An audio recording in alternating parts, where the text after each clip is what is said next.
નવસારી શહેર નજીક આવેલા ધારાગીરી ગામમાંથી એક અત્યંત કરુણ અને હૃદયદ્રાવક ઘટના સામે આવી છે.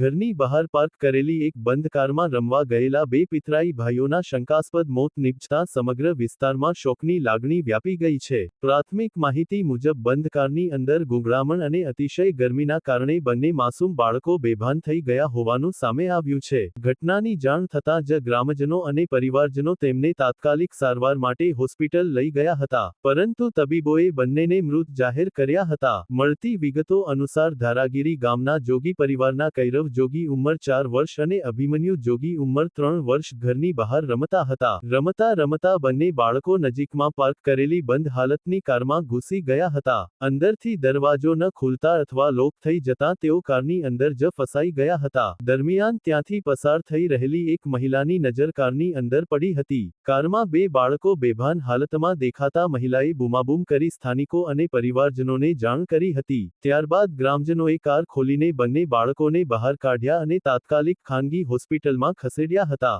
જો કે હોસ્પિટલમાં ફરજ પરના તબીબોએ તપાસ બાદ બંને માસૂમ બાળકોને મૃત જાહેર કર્યા હતા. ઘટનાના સમાચાર મળતા જ જોગી પરિવારમાં આક્રંદ છવાઈ ગયો હતો અને સમગ્ર ગામમાં શોકનું મોજું ફરી વળ્યું હતું. ઘટનાની જાણ નવસારી ગ્રામ્ય પોલીસને કરવામાં આવતા પોલીસનો કાફલો તાત્કાલિક ઘટના સ્થળે અને હોસ્પિટલ પહોંચ્યો હતો.